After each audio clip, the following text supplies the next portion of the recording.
Hello students, I am Pushprata Miss. Welcome to my channel. I hope you all are safe at home. Stay home and stay safe.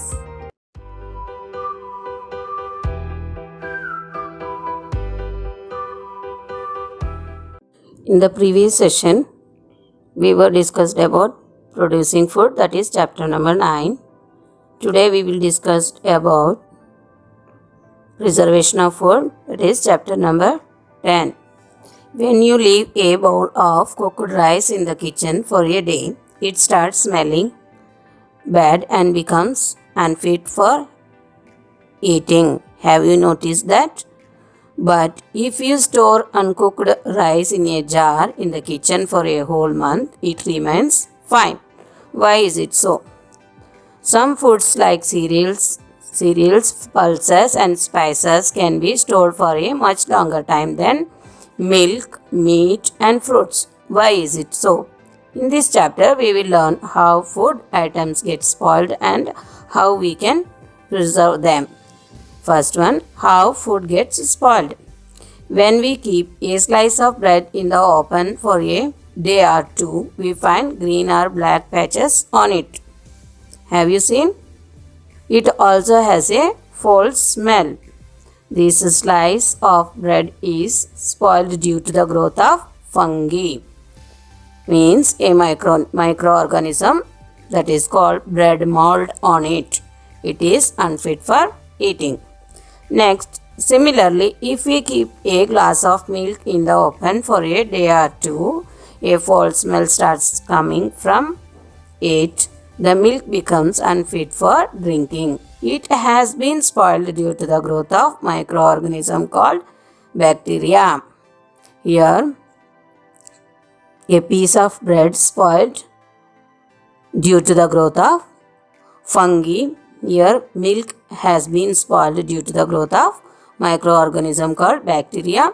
Here, bread mold, a microorganism called bread mold on it.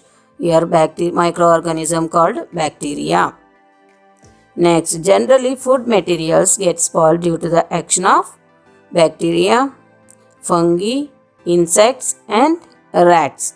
Okay. Bacteria and fungi in the air settle on food. They grow, multiply and decompose the food, releasing substances that are harmful to our health. Eating spoiled food can cause food poisoning. Okay, what are the symptoms for food poisoning? The symptoms of food poisoning are stomachache when we eat stale food, then it causes stomach ache, diarrhea, fever and vomiting. Next, bacteria and fungi grow well at room temperature and in the presence of moisture, means wet. Cooked food spoils easily as it has moisture. Cooked food, it is little bit wet. That one also you notice it. Then wheat, rice and pulses do not get spoiled easily because they are almost dry. We can keep them in airtight containers. Insects and rats cannot enter closed containers. This method is called dry storage. Okay students, next is how to preserve our food. We cannot preserve food forever, but we can prevent it from getting spoiled for quite some time by making it difficult for bacteria and fungi to reach it and grow on it. Okay. The process in which food materials are given a suitable physical or chemical treatment to prevent their spoilage is called food preservation. Different types of foods are preserved by using different methods of preservation. That is, first one, heating. Okay. Heating food kills all food spoiling bacteria and fungi and prevents the food from getting spoiled. For example, when we boil milk, means any food item, the food spoiling bacteria present in it get killed. So the boiled milk remains good for a long period of time.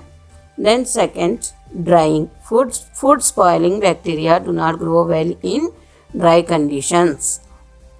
So many vegetables like spinach, methi, leaves, cauliflower and ginger can be preserved in our homes just by drying them in the sun.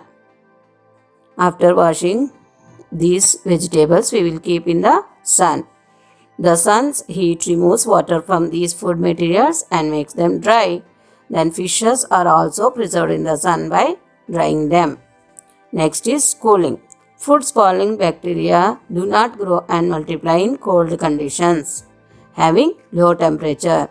So when foods like milk, cooked vegetables and pulses, fresh fruits and vegetables are kept in cool places like refrigerator means fridge, they do not get spoiled. Fish and meat can be stored in deep freezers for months. Okay, students. Next, we see using salt and sugar. Some fruits and vegetables such as mangoes, lemons and amla can be preserved in the form of pickles by using salt as preservative. Some fruits such as apples, ripe mangoes, oranges, strawberries and pineapples are preserved in the form of jams and jellies by using sugar as a preservative because salt and sugar remove water from the food. This prevents the bacteria from growing and prevents food spoilage. Then potatoes and bananas are preserved in the form of wafers. We will make wafers from that by drying and using salt as a preserve. We add salt to it. Pulses are made into papad by using salt and spices as preservatives. Besides salt and sugar, we can use mustard oil, vinegar and spices are also used as a food preservatives. Means mustard oil, vinegar and spices. Vinegar we can use in a pickles and the spices we can use in a papad, like a papad. Then mustard oil we will use in a grains, means wheat, rice, etc. Then using chemical preservatives, we use some chemicals also to preserve our food. Chemicals like sodium metabisulfate kills all the food spoiling bacteria and prevents food spoilage. Sodium metabisulfate is used to preserve foods such as jams, jellies, juices and squashes. Okay. Next, last one is canning. Canning means food is first heated to a high temperature to kill food spoiling bacteria and fungi and then sealed in airtight cans to prevent the growth of microorganism again. Okay. All these are food preservation. Now, what is the advantages of food preservation? Food preservation has the following advantages. First one, it decreases food wastage. Second one, it increases the storage period of food. Then it makes possible for us to get fruits and vegetables even in off seasons. Nowadays, we get cauliflower, capsicum and apples throughout the year. It makes possible for us to get fruits and vegetables from far off places. Apples of Kashmir and oranges of Nagpur are available in Delhi as well. We will get apple and oranges in throughout the year. Next, preventing of wastage. How can we prevent wasting food? In a country like ours, many people do not get enough food to eat. You have observed. We must therefore prevent wastage of food. We prevent wastage of food in the following ways. First one, we should take only as much food on your plate as you can possible to eat. Second one, cook as much food as the family requires, means limited food. Store the leftover food, fruits and vegetables in the refrigerator or in a cool dry place for later use.